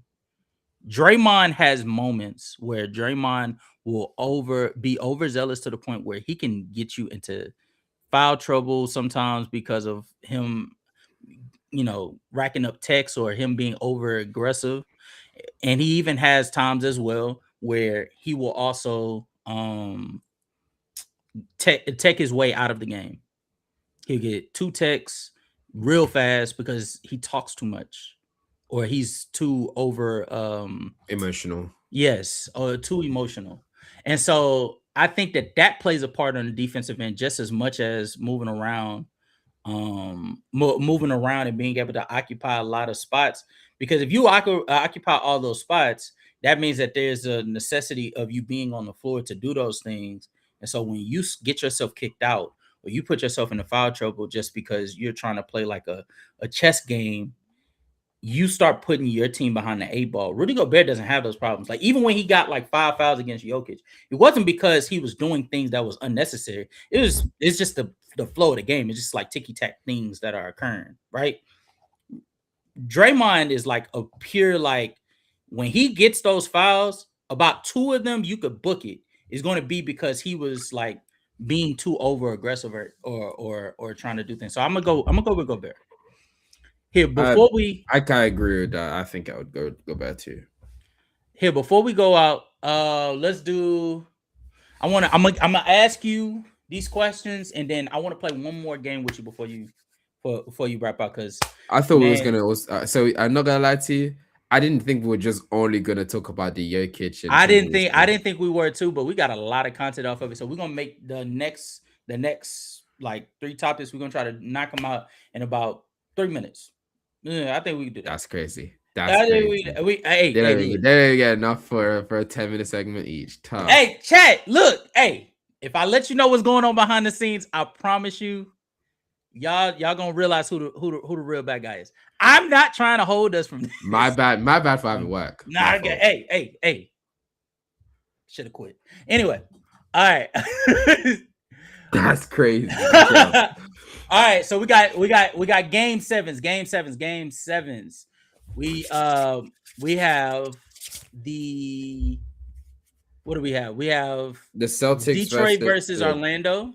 We got Cleveland versus the Raptors, and we got the Celtics versus Philly. Philly versus he said my lost 3 times. Nasty work. Hey. I'm trying to set you up. Okay. All right. Today at what is it? 4:30 Pacific, which is like 6:30 Central Time. We have Boston versus Philly. Who do you got and why in game 7 in Boston? Oh, it's fucking 30 minutes past midnight for me to. I'm going work. That's why we're leaving a little bit earlier. I want 6s. Oh, what happened last time Tatum played game 7 versus Philly? What happened game 6 this time? Okay. So all I know is we want to give them belt this game. But I think it's gonna be a very close game. Mm-hmm. I think it's gonna be either game winner or I think it's gonna be like a win by 2, win by 3 type of game. But I'm going to say the Sixers win. Okay. 106 to like 103. Okay. And why I think so is just that I think the Philly has figured out certain ways to deal with take the Jays combo. They've not allowed them to constantly penetrate the paint as often as they've been doing in game 1, 2, and 3. Mm-hmm. Also, I am a little bit scared because as much as I say that they're not allowed them to penetrate, they're also just not been hitting their threes for the past few games. And like it's like they're also due for a good shooting game from behind the arc. And if they're gonna shoot well, it's wraps. We don't have the shooting talent like that. So my best way of actually being able to generate consistent offense is if Embiid unfortunately I have to say this, but if Embiid puts the bigs in foul trouble, which would allow us to attack the rim with a lot more ease. So we need to get Neemias Queta in foul trouble really early, which to be fair in this series, oh boy, he's been getting himself in foul trouble. So it doesn't even matter. He just be jumping at everything. Exactly. So the second that he gets into foul trouble, what happens is now the rim is a lot more free because Luka Garza can't guard at the rim and Vooch can't guard at the rim. So they're probably going to go small ball. I think what their decision will be if they actually get into foul trouble, Neemias Queta, is that they run small ball. They'll go Tatum at the 5 and then just put another wing at the 4 and then just run 5 out, because that would probably be the best idea to not allow Embiid and all those other and what's his name, Tyrese Maxey, to get to the rim at will. I think that's what they would do and just depend on their 3-point shooting. Okay. All right. Next up, we got Detroit versus Orlando. We didn't get to talk about it. But this has been both cheeks, left cheek, right cheek. Their offense. That's Jalen Duren. That's Jalen Duren right and Wendell Carter Jr. No. Wendell showed up and showed out. Wendell has been nothing short of a fucking irritant to Jalen Duren. But let's not act like this nigga has just been like spectacular offensively his damn self. But both of them niggas have been like the both side of the cheeks on the offensive end. And none of these niggas can make shots outside of Cade. Paolo is trying to like make his way, and then Desmond Bain showed up like I want to say like the first like 3 games. That's when Wendell was averaging. Wendell was averaging. I just want to. He's averaging 10 points, 11 points on 62% true shooting, 63% true shooting. Big nigga, Jalen Duren. Okay, Jalen Duren. He's taking threes. Jalen Duren hasn't taken any threes. What the fuck are we talking about? Bro, he's taking threes and shooting them at 29%. That's not helping his true shooting. Hello? This is some nasty shit. Are we being serious right now? Bro, okay. How else could it assist him if he's shooting 1% higher field goal percentage? He's taken the only, I think the free throws percentage has been drastically different between Wendell and Jalen Duren. Jalen Duren is shooting like 70-something%. This nigga Wendell is shooting like 60-something%. The only thing that Wendell has significantly over him is he's put up threes and he's shooting 28%. Ass cheeks. These niggas are ass cheeks. What are we talking about here? I'm just gonna say one thing. One nigga's to get into the free throw line more. That's what I'm saying. You're a sick nigga. All right. I want you to remember that. All right. But you remember that. Keep that. Nah, I'm sick for speaking the truth. I guess. Okay. Bro. Yeah. I guess, bro. Yeah. I guess, bro. Anyway, okay. Next one. We got hold on. I'm sorry. I'm trying to pull up this thing. No troll though. Like I'm sorry. But yeah, Detroit versus Orlando. Yeah. Yeah, no troll though. One thing when it comes to the Wendell and Jalen Duren thing. The fact that Wendell and of course the defense on the the Orlando Magic has been able to neuter an all NBA caliber big to this stage of a play is a testament to their defense, and that's what I wanted to specify. Yes, you can talk about Wendell not being this efficient offensive player.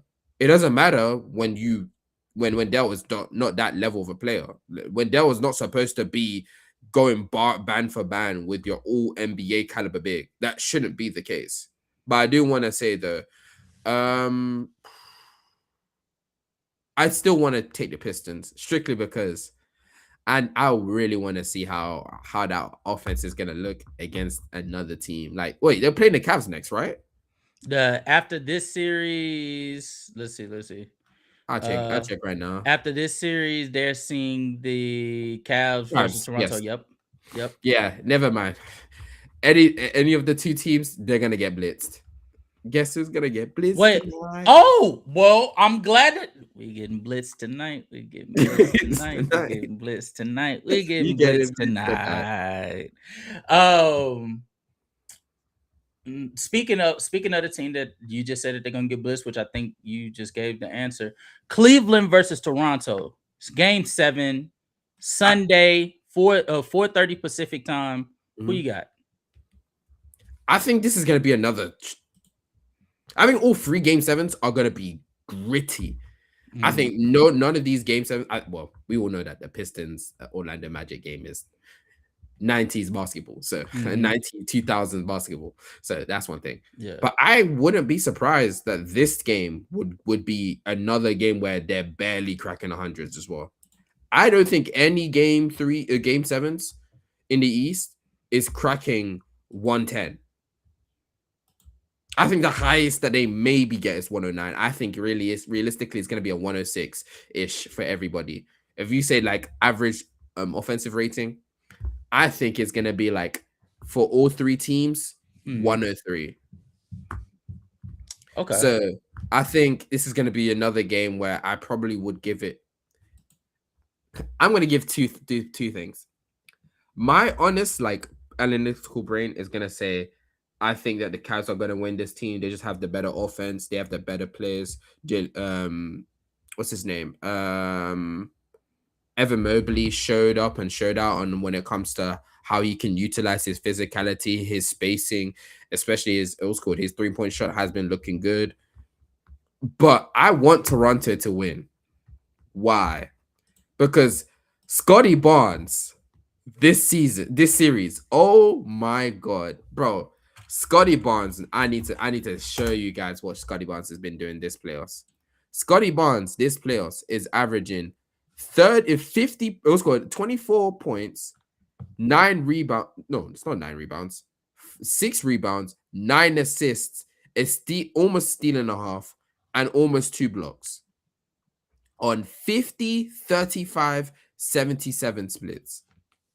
This means he is averaging 24 on check notes, 59% true shooting while being a top 5 defender in the playoffs. Is he a top 7? Is he a top 7 playoff performer so far? I would say yeah. What the fuck did I just? I would say so, yeah. I don't know what the fuck that was. I don't know what the fuck that was. But yeah, I would say so, yeah. Okay. All right. I just I'm asking questions out here. All right, so you got so who do you got last picks? So I have Detroit, Toronto. I'm going with my heart with that one, and the Sixers. Okay. All right. And then I want to do one last thing. In honor of what's your picks too? You didn't do your picks. Oh, you want me to do my picks? Yeah. Okay. For Orlando, we'll do it based off of how they playing. When they're playing. Philly versus Boston. I'm be honest with you. I'm trying to think logically, but I'm also thinking from like a fan standpoint. I want Philly to win. I think Philly is realistically, they have the best opportunity I think y'all have had since like 23, maybe, to see a finals appearance and actually like have the requisite weapons to be able to make it like a solid fight. It all depended on Joel Embiid yet again, being healthy, but I think this series has shown Joel Embiid's growth. Don't get me wrong. Again, Embiid came into this series a little hobbled from losing an appendix, and he definitely was not playing up to par to start the series. But after what was it, game 3 where he came back? Or was it game 4? It was game 3, and then game 4 he played. It was called game 3. He played like shit. No, I'm wrong. It's game 4. Yeah, game 4. Yeah, game 4 he came back and he wasn't playing well. But after that game, bro, between him and Maxey, that handoff has been spectacular. Him and Paul George, that pick and roll has been unstoppable. People were talking about, I think we were talking to Kai in Discord. He was talking about how like PG, what they're probably gonna do is they're probably gonna blitz him and make him have to start coming off the dribble. And I meant to say it, but I couldn't at the time. But they already tried that. Like the Celtics put Derek White on PG, tried to get him off the ball. And what PG has done, because PG is healthy now, and I think that this is a credit to PG's development. He started doing handoffs and pick and roll situations with Embiid as well. And he has become a significantly better pocket passer than I remember. I saw some possessions in game 6 where I was sitting there just like astonished, like, nigga, is this PG really just like that? He coming off easy, just like swinging it through. And it's like, damn, like it really puts the pressure on the defense too, because now you're getting it from like a multitude of different angles, of different positions from PG and Tyrese Maxey to the point to where like you have to be cognizant of the others around Embiid, and that opens the floodgates for a VJ Edgecombe or a Kelly Oubre to come and slash down baseline like maniacs, and the athleticism is on full display. So I'm saying all of that to say, in summary, I'm going to pick Philly, but I think Boston's 3-point shooting is the X factor, because if them niggas get it going shooting wise, those lapses that Philly inevitably is going to have is going to be the doom. And the thing is, Philly doesn't even really have unironically, I think Philly is a very consistent offense. I just think they don't have the peak that Boston can give you. I think that y'all have lapses sometimes where y'all become 3-point dependent, like those where it's not long lapses. I feel like those times happens when Embiid is off the court. Yes, exactly. I agree with. Yeah. And so like you'll get those stretches where like a Oubre 3 goes up after an Edgecombe 3 goes up, and then you'll be sitting there just like, hold on, wait a minute, that's like 3 possessions of like taking ill-advised shots. And you'll be like, damn. And then before you know it, a Sam Hauser 3 will go in. What's that nigga that just be shooting random left-handed shooter for Boston? He just be no, left-handed shooter. I'm trying. Simon? I think is it Sherman? It might be. It might be. But there's like a left-handed shooter on Boston that just be putting up bullshit. Or maybe Garza. Is it Garza? Garza is the tool lanky. Yes. But he be putting up some bullshit, and that bitch will go in. And he's a shooter. But Garza's he's a righty. I genuinely think you actually mean. Yeah. Oh. Yeah, it is Shyman. I was right. It's Shyman. It's Shyman. Okay. Yeah. Well, then he was putting up some bullshit. I was like, bro, what the fuck? And then but it'll be those stretches that'll bring the game within close. But then Philly remembers, oh yeah, I can get whatever I want at the rim, and then they'll just start attacking at reckless abandon. You'll see some Tyrese Maxey moments where like he'll be like, man, fuck this shit, I'm going downhill. VJ will put that raw athleticism on full display, and Boston ain't got nothing for it. Like, I think y'all have a legit ability to close this out and come back 3-1 on Boston and go into the second round against New York, who I'm telling you right now, we had Boston coming out of the East. We had New York coming out of the East. I said Philly was my dark horse before the postseason started. They really don't have. They don't have the. New York doesn't have the requisite defensive prowess to be able to cover that much athleticism. Maxey and VJ, and then Paul George. They're gonna have to put OG on Paul George, because if they don't, who are they gonna put on Paul George? And Paul George. I'm guessing they're gonna put on Mikal Bridges. But then Mikal Bridges being put on him, then we're just gonna like Paul George is just gonna bully him. So it's like you kind of need to put OG on him. But Paul George has been really good in ISO all series long. But Atlanta exploited that the cat's out the bag when it comes to the Knicks. Just Hunt and Brunson. You can't hide Brunson all over the place. And one thing that I have heard I've heard Kai, and one for pick and roll with Embiid and Maxey against that. Bro, that pick and roll is demonic. They go berserkers when they get into that pick and roll action. And actually, I think another factor that could also make it that much more dynamic for Philly is that 3-guard lineup. It's still fucking undefeated, and especially with PG playing the way that he's playing and him being able to play some small ball 4, like it becomes even more dynamic between Maxey, VJ and Grimes. They are truly spectacular, and they push the pace. So I'm gonna go Philly. Logically, I could see it. I could also see Boston winning, but I'm gonna go Philly. Desto says need my boy Rajakovic to get this series win. I don't know who the fuck that is. I'm pretty sure he's in Boston. Oh, it's Toronto's coach. Yeah. Oh no, I need Cleveland to get this. I was just about to say I need Cleveland to win this shit, but I'm gonna go to Detroit and Orlando real quick. I need to see. I'm gonna watch some film while I'm at work today. To really see if I stand firm on this. I'm going Detroit, and the reason I'm going Detroit is because I think Better that offense, better offense. yes, I think that their offense is better than they have shown during the series, and I specifically think it's better when they're at home. I think that Mhm. Detroit is one of those teams. You know how every postseason we have those one teams that are like home cooking based. They Mhm. need to be at home for them to really start to like see the benefits of Mhm. their squad. That's Detroit to me. The shooters, Dennis Jenkins, Duncan Robinson, like they all need that home cooking to really feel like secure.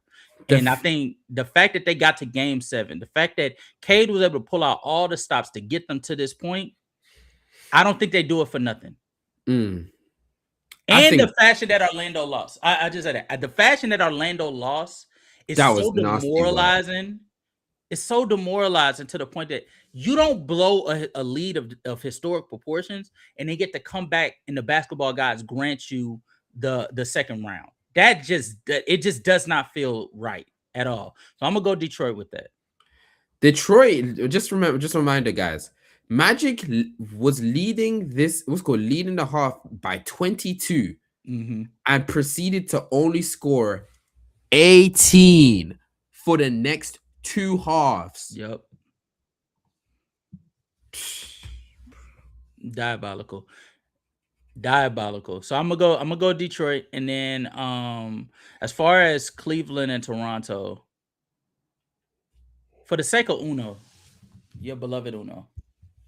Unfortunately, Uno done his shit, bro. But I need Scotty Barnes to stamp why I believe he's a top 15 player, because people have been underrating him all season long. And I said in his peak, he can possibly be a top 10 player. Yeah. I did say that. Yeah. And look what he's doing right now. Yeah. He's quite literally one of the 5-10 best defenders on the planet. Mm-hmm. He's leveled up as a passer playmaker, leveled up as a mismatch attacker, leveled up as a shooter. Like, he's done everything I wanted him to do this season. And he actually has defensive talent around him in CMB and Jakob Poeltl. The only thing that he's not done right now, which is kind of stopping his growth right now, is he's not like the best self-creator and he's not the best shooter. Like he's still horrible as like a 3-point shooter. When I said shooter, I was talking about like in the mid-range. Yeah, I know. The second this brother gets that consistent 36% from 3, even if you say you're gonna have to shoot them, you're gonna have to show me in the playoffs. The second he gets that, people are gonna hate me the way I'm pushing Scotty Barnes propaganda. I don't understand how Cleveland has all of this talent and they still like are fumbling the opportunity to be able to like exploit the clear advantages that they have. And I think like it's because CMB and Scotty Barnes defensive tandem is some of the most unholy shit you would ever see. And I definitely understand. It's like watching Bam and Khalil Ware sometimes. Like just the size, length, frame, the mobility of both of them. Yeah, is disgusting. And then they're both great rebounders too. So they close out the possessions, because that's one of the things I have to say about CMB. CMB this playoffs, you know what Mitchell Robinson was doing to this front court? mm-hmm. CMB is essentially doing the similar shit. He's literally neutering the offensive rebounding of both bigs, putting both bigs in hell defensively. Mm-hmm. I saw what Colin was doing to Mobley last game. There was some shots. Mobley, by the time he actually finally got past Colin, he was like under the rim. Like, I'm like, damn. Yes. It's like CMB, I think CMB by far has been the best defensive rookie in the league. Yeah, not even close. Even close. And when I can sit down and thought about this, after seeing this, I think CMB arguably was a top 3 rookie in the league. It was called top 3 rookie. I originally thought, you know what? I think it's been Coop, Concanipple, VJ, and then everybody else. Mm-hmm. I think he has his stake in there. I would slide down Concanipple. I'll be real with you. I'd slide him down to the 4th and then move the other two up? Because I just think, I'm not gonna lie, what Conker Nipple did in those play-ins was, oh boy, oh boy. I think that I don't know. I feel like we could talk about that another time. I know. I think Con but and Charlotte. I think Con and Charlotte is like that. I think they've worked so well this year to where they deserve an episode on this offseason of their own, like just for Charlotte alone. I get why. I think I'm doing a bit too much for sliding them down for 2 games. It's just that the first 2 games that were even kind of playoff based, you just stunk up the joint that badly. It wasn't even like he was bad, but okay, cool. It was horrible. I'm pretty sure he made like 1-3 in both games. Like, it was horrible. Yeah, that's like, I don't know. I think I would value the rest of them, because this is why I say athleticism is just king in the playoffs. But yeah, carry on. But yeah, my final prediction: Philly, Detroit, and then I'm gonna go Cleveland. I think them being back at home, the shooter should be much more efficient. The defense has been fine, more or less this series. I think Scotty has been able to get off, but like Brandon Ingram has been off and on. RJ Barrett has been off and on. BI has been bad. He's been, that's left cheek, right cheek right there. That's just one cheek. That nigga don't even deserve the other cheek. But I'm trying to give him some you trying to slide that one past me. I'm trying to give him some type of credit, man. Nah. Because to be honest with you, he hasn't need to be like as spectacular. No.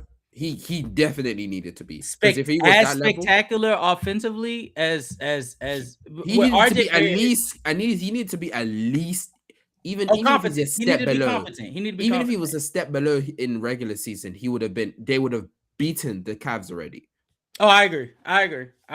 But I think that, to be fair, I think Cleveland's defensive scheme was centered around Brandon Ingram to start the series, and Scotty and RJ have taken full advantage of that. They're actually taking it like they're being disrespected. Brandon Ingram is shooting 44% true shooting, right? Shooting 44% true shooting. He's shooting 32% from the field. Like 30-fucking-2. Like 44% true shooting. It's because Glorilla's there. But I think I think I'm gonna take Cleveland for that reason. Also, I could be wrong. I don't think Toronto is shooting as well from 3 on the road this series. I would have to check, but because I know BI shot well from 3 in a couple games in Toronto. RJ Barrett has shot well like through the entire series, so I don't have any questions about. They shot 48% in the first game. Mm-hmm. In the second game, they shot 27%. Fuck me. Okay. And then the Cavs. This is the Cavs. 2 games, and then game 5 is in Toronto, right? Mm-hmm. Yeah, they shot 39. They shot 40% on 3.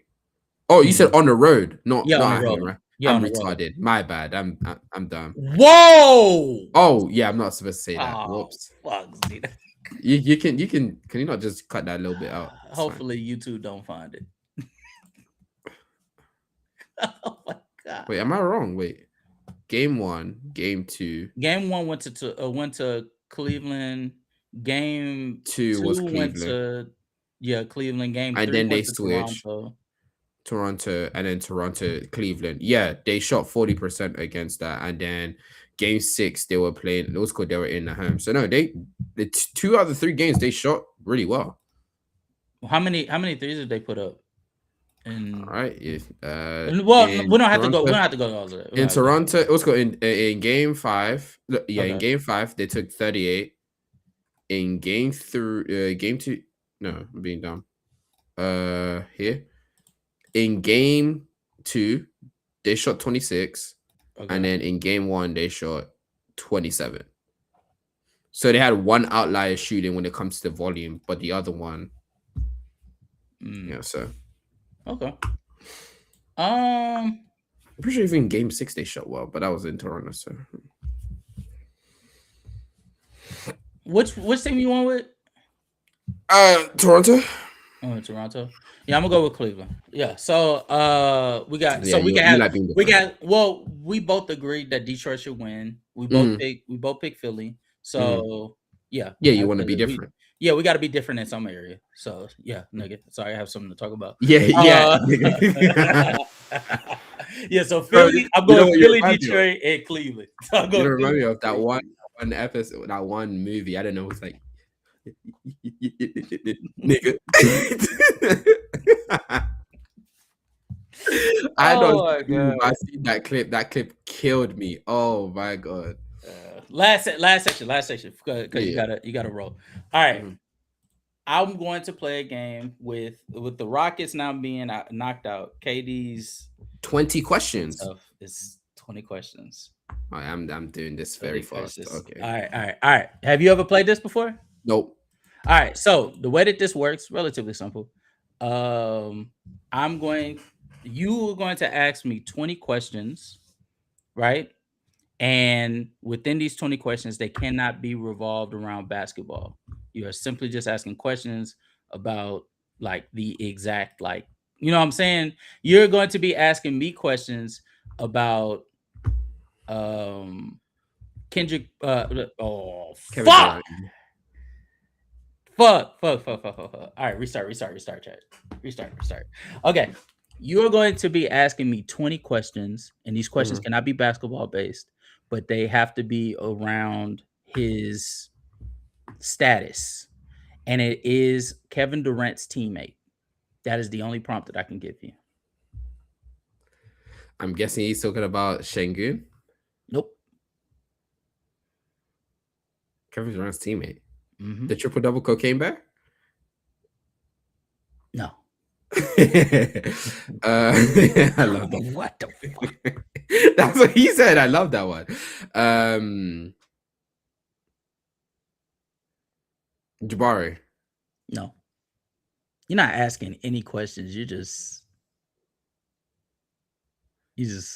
I thought it was supposed to be a question. It was supposed to guess who you're talking about specifically. No. You're supposed to ask me questions that's like you get 20 questions. No obvious sports hints are allowed. You're going to so you have within those 20 questions, you can ask me like personal features, or did they do something within the sport? Like, did they have any accomplishments? But it's gonna be Kevin Durant's teammate. Is it just on the Rockets, or is it on any team? Okay. Is he light skinned? No. So it's not D-Book. Okay, D Rider. All right, nigga. Is he a center? Yes. Has he played on Toronto? No. Is he played in Boston? No. This nigga's about to use his questions asking, did he play for a team? This is crazy. I don't care. Bro, you sprung this shit on me way too late. You should have given me at least the time to actually recognize who was going to do this. I'll give you preparation. I think the fuck that. Center. Fuck. Like you said, it's not Şengün, so that's good. Center. So it has to be in the Suns. No. You said he's played center, or he plays like a center? I can't. It gotta be like a yes or no type thing. Does he play like a center? Yes. So he is a center? Yes.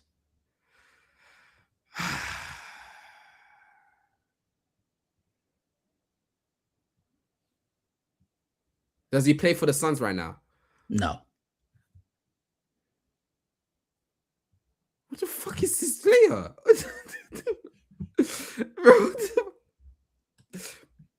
How old is he? Huh? How old is the player? I can't. What the fuck? Oh, is I it yes or think- no? My bad. Is he north of 30? Yes. Is he still in the league? No. Okay, so it was Brooklyn OKC days. Okay. Is he a TV analyst? Yes. That use the analyst word loosely.